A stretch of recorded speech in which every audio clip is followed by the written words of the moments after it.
Kan sekarang Aini ini masih remaja. Nah, cara meninggikan tinggi badan yang paling ampuh itu gimana, Pak? Kaki saya gantung, Pak. Sini apa pegal, Pak?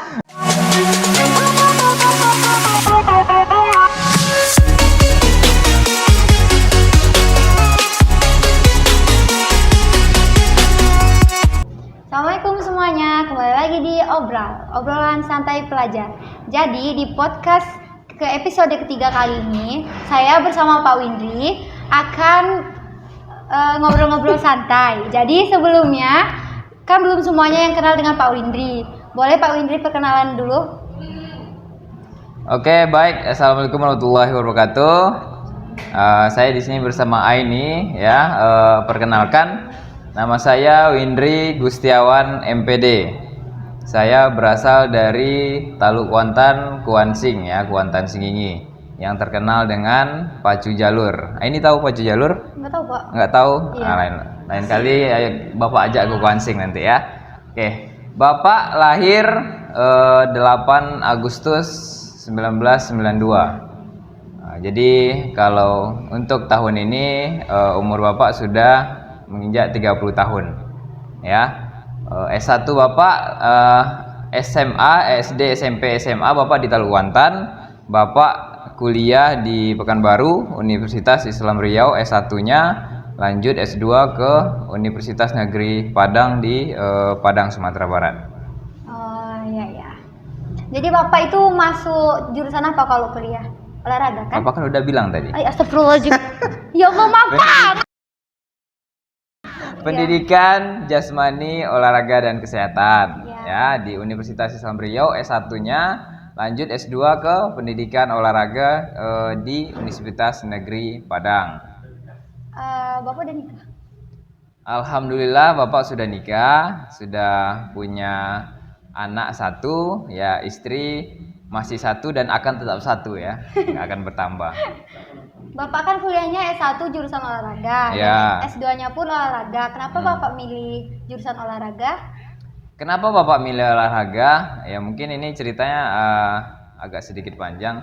Karena pada zaman dulu, waktu SMA, memang hobi Bapak memang olahraga. Kan zaman dulu kalau tidak sama dengan zaman sekarang, ya. Kalau zaman sekarang itu udah banyak IT, jadi sedikit-sedikit main game, sedikit-sedikit IT, game sudah banyak juga di handphone. Jadi dulu aktivitas kami di kampung ya udah sepak bola, olahraga. Nah, jadi mulai dari situ Bapak hobi olahraga, masuk SD, SMP, SMA, ya kan? Nah, setelah tamat SMA, Bapak sebenarnya ngambil jurusan 2 kemarin itu pilihannya. Yang pertama olahraga, yang kedua itu keperawatan, yang memang agak berbeda. Tapi ya mungkin pada zaman itu belum terlalu mengekspos bagaimana kedepannya, tapi tetap pada akhirnya Bapak milih olahraga, ya, karena mungkin karena hobi juga, ya, hobi di olahraga, Bapak milih olahraga. Dan pertama Bapak mikirnya memang olahraga itu gampang menurut Bapak, pemikiran pertamanya, ya. Tapi setelah dijalani susah ternyata olahraga. Kenapa? Karena kita di situ harus menuntut bagaimana fisik kita harus bagus waktu di praktek, ya. Waktu di teori, statistik juga kami belajar. Bapak pikir pertama di olahraga nggak ada belajar matematika segala macam. Ternyata semuanya dipelajari di olahraga, ya. Karena kenapa? Karena olahragawan atau guru olahraga juga harus sehat jasmani dan juga bisa menghitung-hitung. Mungkin itu. Sebelum di SMK Masmur, Bapak pernah mengajar di sekolah lain? Sebelum di SMK Masmur, Bapak memang udah mengajar di SMK lain, ya. Boleh disebutkan SMK-nya? Boleh. Gak apa-apa. SMK Yapim Siak Hulu, ya, itu ada di Pandau. Ya, Pandau, terus sana di Bombara Waterpark, ya. Itu Bapak ngajar di sana tahun 2017 akhir. 2017 akhir setelah Bapak selesai dari S2 selesainya 2017 bulan 9. Langsung Bapak ke Pekanbaru dari Padang, lanjut Bapak mengajukan lamaran. Sebenarnya Bapak di sini sudah mengajukan lamaran juga sebelumnya. Cuman waktu itu kebetulan mungkin belum membutuhkan guru olahraga dan belum dipanggil gitu kan. Jadi Bapak dipanggil dulu di SMK Yapim. Nah, jadi Bapak ngajar di sana selama berapa bulan ya? Jadi cuman 6 bulan mungkin. Karena 2018 Bapak sudah ngajar di sini, Juli 2018. Olahraga apa yang Bapak sukai? Karena kan nggak semua guru olahraga itu menyukai semua jenis olahraga. Yang paling disukai ya sepak bola karena memang dari dulu ya dari kecil dari SMP SD kalau di kampung itu kan memang olahraga sepak bola yang lebih dominan gitu kan. Makanya Bapak lebih suka sepak bola. Tapi olahraga lain juga Bapak bisa, tapi tidak profesional ya gitu. Tapi Bapak bisa. Dengar info, Bapak kan suka nge-gym nih, ya Mm-mm. kan? Ya. Apakah guru olahraga itu harus nge-gym atau nggak usah, Pak? Apakah guru olahraga harus nge-gym atau tidak? Itu sebenarnya pergi ke prinsip masing-masing. Sebenarnya yang nge-gym juga nggak harus guru olahraga, gitu kan? Guru teknik juga bisa, tua juga bisa, ya semua pekerja juga bisa, ya karena mindsetnya nge-gym itu tuh bukan untuk guru olahraga, ya. Nge-gym itu tujuannya kan kita untuk kesehatan, ya, untuk kebugaran kita, ya supaya kita aktivitasnya enak, ya. Nah, makanya tidak harus guru olahraga tuh harus nge-gym. Kalau Seperti itu. misalnya cewek juga kan suka sama nge-gym. Menurut Bapak itu gimana pandangannya? Kalau menurut Bapak, kalau cewek suka nge-gym itu sangat penting ya. Itu sangat bagus sekali. Karena kenapa? Mungkin Bapak jelaskan dulu di apanya, bagaimana metabolisme tubuh kita, ya kan? Di tubuh kita ini ada otot rangka namanya, ya. Otot rangka yaitu ada tulang, ada otot, ada saraf, ya kan? Nah, yang menggerakkan, ya, yang memerintah semua pergerakan dalam tubuh kita itu saraf dari otak, ya. Nanti otak pergi ke otot yang menggerakkan, yang menopang itu tulang kita. Nah, jadi sangat penting sekali, apalagi kalau perempuan, ya. Tapi di luar sana banyak sekali perempuan yang mengatakan, aduh takut nge-gym nanti ototnya besar, takut nge-gym nanti sama kayak laki-laki jalannya tegap segala macam. Tapi kalau menurut Bapak itu salah, pemikiran yang sangat salah. Karena kenapa?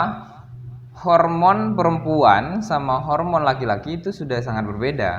Ya, hormon perempuan itu hormon estrogen, ya, hormon laki-laki hormon testosteron. Ya, jadi yang mempercepat pertumbuhan otot itu adalah hormon testosteron. Nah, makanya kenapa tenaga laki-laki lebih kuat dominan daripada tenaga perempuan. Dan perempuan sangat penting untuk melatih ototnya. Kenapa? Kalau otot kita latih, ya, otomatis tulang itu akan kuat. Nah, jadi perempuan kan aktivitasnya di rumah banyak, di luar banyak, terus lagi nanti pada saat udah nikah, hamil, ya kan? Nah, kalau hamil mungkin Bapak nggak bisa merasakan bagaimana orang itu membawa kemana-mana yang 3 kilo atau 4 kilo. Mungkin kalian merasakan nanti kalau udah nikah gitu kan. Nah, jadi itu sangat penting untuk supaya otot itu terlatih pada saat kita udah besar nanti, ya. Kalau otot kita sudah bagus, penopang tubuh kita udah bagus, ya. Jadi kita enak melakukan aktivitas. Apapun aktivitas pasti gampang melakukannya. Nah, itu. Nah, kalau menurut Bapak itu misalkan nih, Ya. kan sekarang Aini ini masih remaja. Nah, cara meninggikan tinggi badan yang paling ampuh itu gimana, Pak? Kaki saya gantung, Pak, sini apa pegal, Pak? Ya. Iya, ini nggak nyampe Jadi, lagi ini, Pak. kalau untuk tinggi badan, Bapak gimana ya? Kalau menurut ilmu ya, ilmu dari apanya, ilmu pengetahuannya, yang meninggikan badan itu kan tulang, ya kan? Tulang itu nutrisinya yaitu kalsium. Nah, kalau nutrisinya kalsium berarti kalsium itu kalau di makanan atau minuman terdapat banyak di susu, ya kan? Susu dan mungkin makanan yang lainnya ada yang mengandung kalsium tinggi. Nah, menunjang untuk kalsium itu bisa bertumbuh dengan cepat ada rentangan umurnya. Berarti kalau seusia A ini, kalau sekarang ya pertumbuhannya masih bagus, ya tidak menutup kemungkinan A ini bisa tinggi ya dengan cara ya mungkin aktivitas olahraganya mungkin renang karena di renang itu semuanya terlibat ya mulai dari pergerakan tangan, kaki ya semuanya badan kita semua terlibat. Jadi aktivitas renang mungkin bisa ini lakukan mungkin 3 kali seminggu atau 1 kali seminggu ya kalau memang nggak ada waktu 1 kali seminggu. Ada namanya lagi pull up namanya. Pull up itu kita gantung di atas, nanti kita naik. Kalau nggak bisa naik, ditahan aja dulu berapa detik, nanti lama-lama terbiasa, nanti mungkin bisa naikkan badan lagi. Nah, selain dari aktivitas tersebut, jangan kita menganggap aktivitas itu aja yang menopang atau menunjang untuk pertumbuhan kita. Yaitu Bapak bilang tadi kalsium. Setelah kita melakukan aktivitas olahraga, kita bisa mengkonsumsi susu. Susu yang tinggi kalsium kan seperti itu. Ada makanan juga yang tinggi kalsium. Mungkin ini cari referensinya. Mungkin ada makanan-makanan yang menunjang. Seperti itu. Jadi semua pun bisa dilakukan. Nah terakhir mungkin jogging ya, jogging. Nah, itu sih bukan pendapat dari Bapak juga tahu pendapat dari orang juga. Itu kalau lari atau maraton itu bisa mempercepat pertumbuhan tulang kita supaya kita cepat tinggi. Tapi kata orang kan walaupun udah berusaha maksimal pun olahraga minum susu, kalau misalnya dari gennya itu pendek, itu nggak ngaruh. Ada benarnya juga sih, karena pada dasarnya emang tubuh manusia ada 3 jenis gennya, ada yang namanya kurus, ya, memang kurus tidak tidak berlemak sama sekali, ada namanya sedang, ya, itu tidak gemuk atau tidak kurus. Nah, ada namanya yang memang berat badannya berlebih. Nah, mungkin dari orang tua faktor gen mempengaruhi. Tapi kan itu mungkin ada persenannya. Mungkin dari 100% gen itu 40%, 60% tergantung dari usaha kita lagi. Jadi jangan pesimis dulu dengan genetik gitu. Cuman Bapak pun sebenarnya tidak terlalu tinggi-tinggi kali. Bapak pun nggak terlalu tinggi kan. Bapak 165. Mungkin dari dulu ya genetik juga Bapak ada. Ya dari orang tua, dari ibu mungkin dapat. Cuman kalau orang tua Bapak yang bagian laki-laki yang ayah itu sangat tinggi sekali. Makanya genetik pasti mempengaruhi tapi mungkin tidak semuanya gitu. Ya. Nah, capek itu ngomong Pak. Oh lumayan capek nih, nggak ada minuman atau apa gitu kan, jus apel gitu. Ada kuahnya Pak. Masa Mirakua, aduh. Di sini nggak restoran soalnya Pak. Iya. Masih apa? Tunggu apa nih? Ini. Ya mungkin kalau ada sponsor le mineral atau minuman apa gitu kan, silakan ke podcast. Bisa oh ya ini dapat. Tunggu ya teman-teman, minum dulu.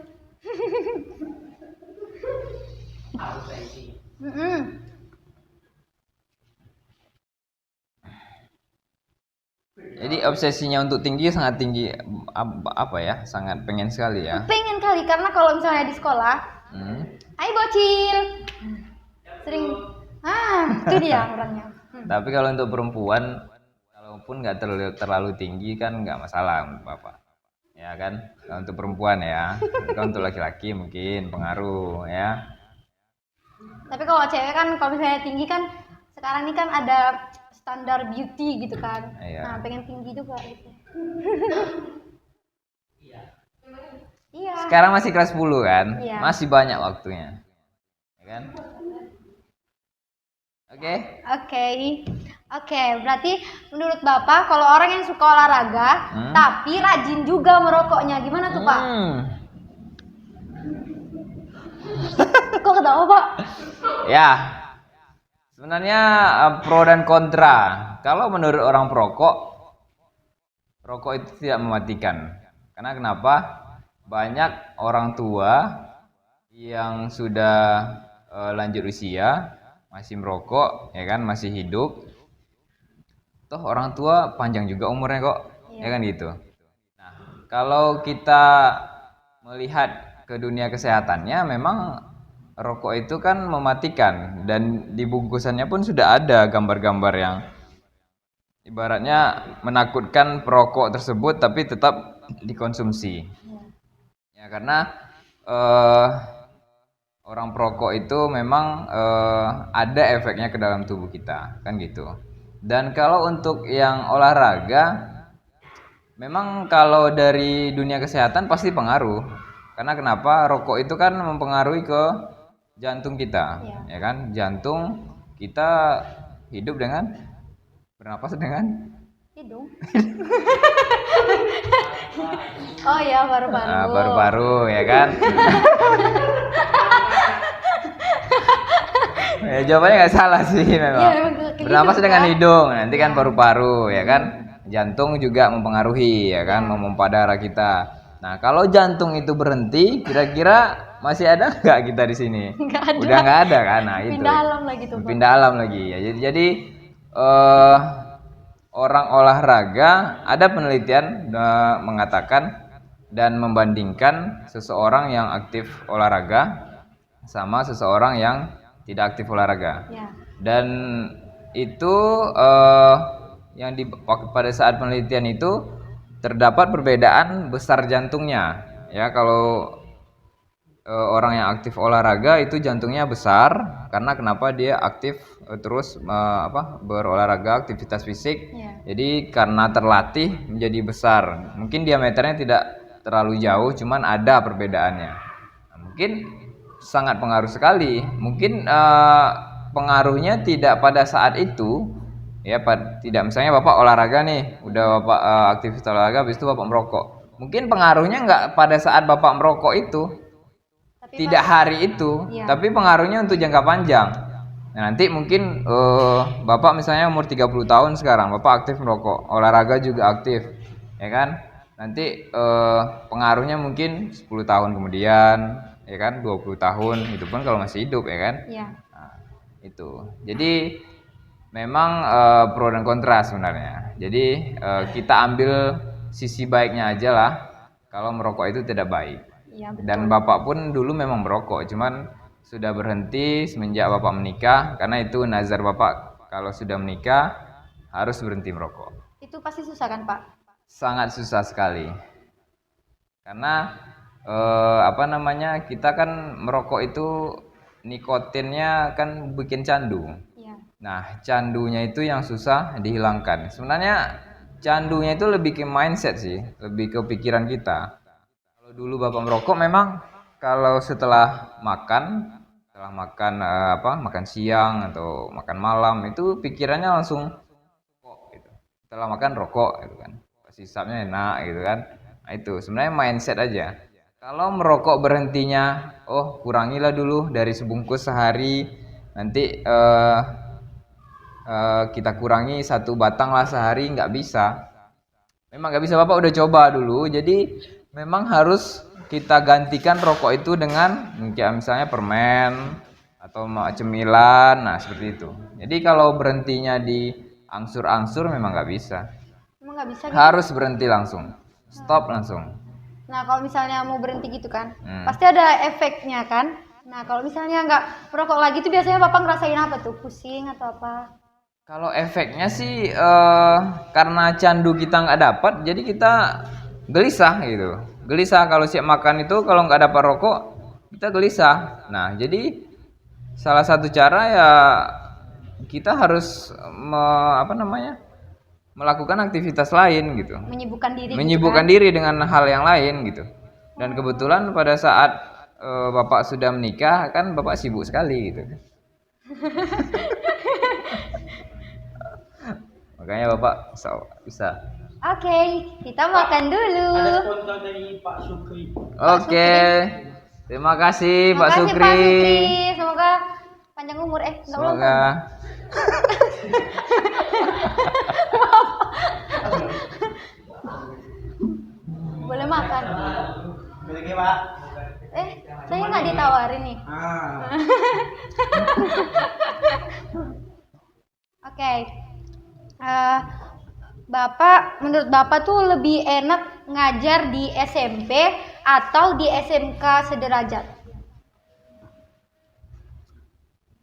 lebih enak ngajar di SMP atau SMA. Kebetulan Bapak belum pernah ngajar di SMP sih, cuman Bapak lihat lebih enak ngajar di SMA karena kenapa? Di SMA karakter seorang siswa itu mungkin 50% udah terbentuk dan sudah bisa diarahkan. Nah, kalau SMP apalagi kelas 10 SMP kelas 7 ya.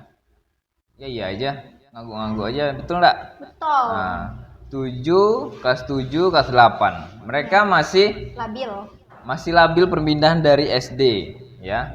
Jadi mereka masih aktif bermain gitu. Masih suka bermain, mungkin mendengarkan guru mungkin tidak 100% semuanya gitu kan. Disuruh baris, mungkin ada yang masih lari-larian gitu kan. Disuruh ini, dikasih tahu ini, mungkin ada yang ngerti, ada yang masih bercanda. Kalau di SMK kan enggak. Kamu enggak suka keluar. Gitu enggak. Kamu Jahat Pak, itu namanya Pak. Kalau di SMK kan bisa diarahkan. Iya. Ya kan masih bisa siswa itu kita kasih tahu dengan penjelasan gitu kan. Kita jelaskan dulu seperti ini, tolong ikuti dengan baik Pak, gitu. Cuman Bapak belum pernah ngajar di SMP ataupun SD, tapi menurut teman-teman Bapak yang ngajar di SD, SMP, ya SMK lebih apa? Lebih rileks ngajar, lebih enak gitu. Mana harus terbiasa juga dengan anak-anak SMK kan gitu, apalagi di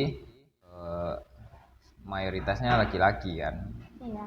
Kalau di SMK Mas Murni, Bapak gimana cara supaya anak-anak tuh disiplin gitu, lebih nurut kalau Bapak ngomong tuh langsung dilakuin gitu? Kalau di SMK Masmur, Bapak pertama kali masuk ya itu biasanya kan kelas 10. Jadi kelas 10 perkenalan dulu, terus setelah perkenalan Bapak sama murid atau siswa, jadi Bapak kasih rules. Bapak kasih rulesnya, jadi kita seperti ini ya. Buat perjanjian dari awal. Karena kenapa? Kalau tidak ada perjanjian nanti dasar Bapak untuk menghukum mereka nggak ada. Nah, jadi dari awal Bapak kasih perjanjian. Kalau kita belajar di kelas, bel berbunyi misalkan 5 menit waktu untuk masuk kelas. Atau nanti kalau kita belajar di lapangan atau praktek, contoh pertama kalau kita harus memakai baju olahraga, berarti kan harus bawa baju ganti dari rumah, kan gitu. Kalau tidak membawa baju apa hukumannya? Jadi diputuskan pada saat pertama masuk itu. Kalau terlambat, misalkan Bapak kasih waktu 10 menit untuk ganti baju atau 5 menit belum sampai di lapangan.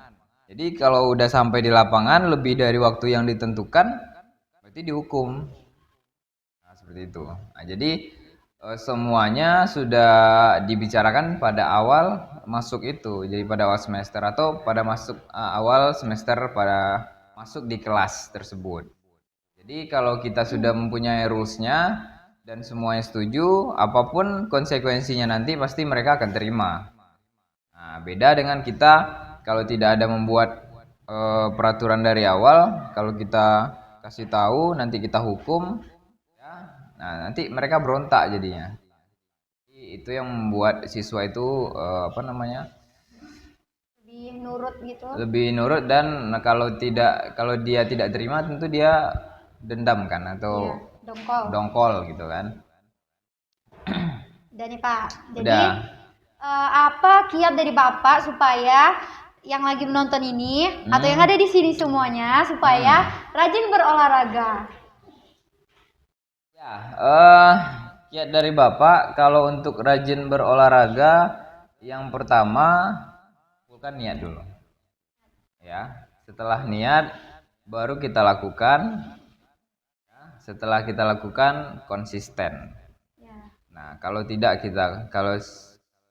konsisten, apapun yang kita lakukan bukan hanya di dunia olahraga atau dunia gym atau sepak bola, apapun hobi kita di olahraga nggak apa-apa, itu lakukan aja ya. Apapun kegiatan kita di luar, misalkan kerja atau kita seperti Bapak mengajar atau ada aktivitas lain kerja di bank atau apa, harus konsisten ya, harus mengikuti apa yang kita lakukan dari awal, itu yang kita lakukan sampai akhir. Kalau konsisten tuh kan pasti susah kan, Pak? Pasti. Nah, misalkan mau olahraga tapi scroll TikTok dulu lah. 5 menit, janji 5 menit. Rupanya udah sejam. Nah, itu makanya kan Bapak bilang tadi niat ya. Niat tuh memang harus betul-betul Dari hati. mau melakukan gitu, memang dari hati gitu. Atau kalau memang niatnya belum terkumpul, cari teman yang bisa diajak, mungkin nge-gym bareng, ya kan? Ya kalau kalian kan belum boleh pacaran, teman aja lah bahasanya ya. Iya. Nah, teman yang bisa diajak pergi, atau sesama perempuan, ini mungkin sama temannya pergi ke tempat olahraga ya, mungkin jogging atau main futsal. Bisa nggak? Nggak bisa. Oke. Bisa nendang kepala orang. Ya mungkin nge-gym atau apa, itu mungkin salah satu cara bagaimana kita tidak bosan ya, harus konsisten. Lagi di dunia gym ya. Bapak dulu badan Bapak mungkin 40-an lah. Bapak kurus. Ya, juga kurus. Sama kayak siapa namanya? Sama kayak gitu badan Bapak dulu. Sekarang berapa, Pak? Berat badan Bapak 68, 69. Nah, jadi Bapak ya. Karena Bapak juga dulu termotivasi karena ada teman satu angkatan di perkuliahan. Ya. Karena badannya bagus kan gitu, berotot gitu kan. Cuman itu motivasi awalnya.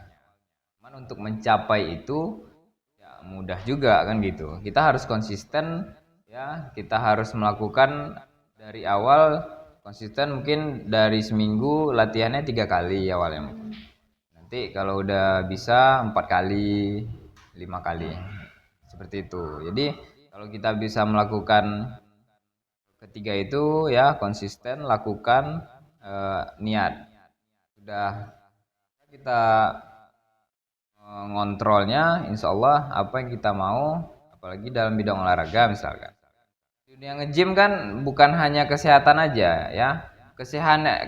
Kesehatan itu utamanya, badan bagus tuh plusnya kan gitu. Nah, bonus itu. tuh Bonusnya. Kalau yang olahraga lain kan ada basic juga ke sana, misalnya sepak bola. Kalau belum Bapak, kalau memang hobi ke sepak bola, harus ditekuni bagus-bagus gitu kan. Harus dilakukan bagus, mungkin tujuannya untuk jadi atlet ya, nanti mewakili kabupaten atau provinsi atau bisa ke nasional kan lebih bagus. Kalau misalnya nggak punya teman olahraga, gimana juga?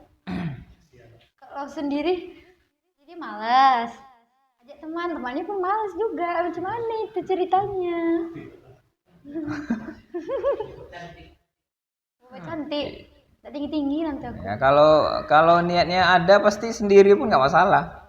Karena Bapak pun dulu mulainya sendiri kok, nggak ada teman. Ya teman itu mau mulainya, cuman karena beda ini, karena Bapak dulu tinggal di Panam, dia tinggal di Bukit Barisan. Gymnya di Bukit Barisan. Jadi setelah pulang kuliah Bapak ke sana. Nggak mungkin dari Panam Bapak ke Bukit Barisan tiap hari atau kan hari libur. Kalau Bapak ke sana kemarin waktu setelah kuliah aja nyambil gitu. Jadi dari UIR kan Marpoyan langsung ke sana. Nanti kalau udah nggak ada mata kuliah, tentu nggak mungkin dari Panam kita ke Bukit Barisan. Iya. Bapak carilah gym yang di daerah Panam, ya, seperti itu. Apa pesan Bapak untuk siswa-siswa yang ada di SMK Mazmur dan juga untuk yang nonton video ini? Ya, pesan Bapak untuk semua siswa ya, bukan hanya untuk Mazmur aja karena ini banyak menonton. Semua siswa karena posisikan diri kalian sebagai siswa. Kalau sebagai siswa tentu kita harus rajin belajar, ya kan? Ikuti peraturan yang ada di sekolah, khususnya kita SMK Mazmur, ya jangan cabut, jangan bandel segala macam pokoknya, ya. Nah, zaman sekarang karena kebanyakan gadget, jadi etikanya kena. Kalau menurut Bapak ya, kalau menurut Bapak etikanya udah mulai kena. Jadi itu yang perlu kita perbaiki. Etika kita bagus, kita sopan, santun kepada orang atau guru, semuanya feedbacknya akan baik gitu. Meskipun kita tidak tahu sama sekali, misalkan Aini belajar di jurusan RPL. Ya. Di jurusan RPL kan Aini tidak hanya belajar tentang ngoding atau segala macam ya kan. Iya. Jadi tentu pelajaran lain MTK, Bahasa Indonesia, PJOK yang lainnya tentu juga harus belajar. Nah, tentu Aini nggak bisa menguasai semuanya. Betul. Nah, jadi kita itu ada suatu bidang yang bisa kita dalami bidang tersebut. Di sekolah tujuannya mempelajari semuanya, bukan untuk pandai semuanya, bukan harus bisa semuanya, enggak. Sekedar mengetahui, ya. Kita hanya bisa mengetahui semua mata pelajaran. Oh, seperti ini matematika, ini apa? Oh, seperti ini PJOK, oh seperti ini kimia segala macam. Tapi tentu harus kita ikuti semua, ya kan? Bukan berarti kita tidak suka mata pelajaran yang ini, kita tinggalkan, kita abaikan, enggak juga. Nah, yang Bapak bilang tadi, mungkin ekspektasi kita atau cita-cita kita pengen kedepannya mungkin jadi programmer, mungkin di bidang ini atau jadi content kreator kan seperti itu. Tapi kan kita tidak tahu nasib kita kedepannya seperti apa, jalan hidup kita seperti apa. Jadi semuanya harus dijalani sebagaimana mestinya. Khusus di SMK, setidaknya kalian punya kompetensi yang kalian pegang. Kompetensi kalian di bidang IT misalkan. Nanti kalian keluar dari sini udah punya sertifikat di tempat magang tentunya kan. Udah bisa bekerja di perusahaan atau bekerja di tempat yang IT lainnya. Udah punya penghasilan, bisa kuliah sambil kerja sama seperti Pak Rio, ya kan Pak Rio?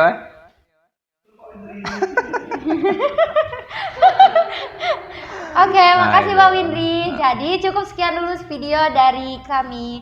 Dadah, jangan lupa like ya. Salam olahraga. Assalamualaikum, salam olahraga.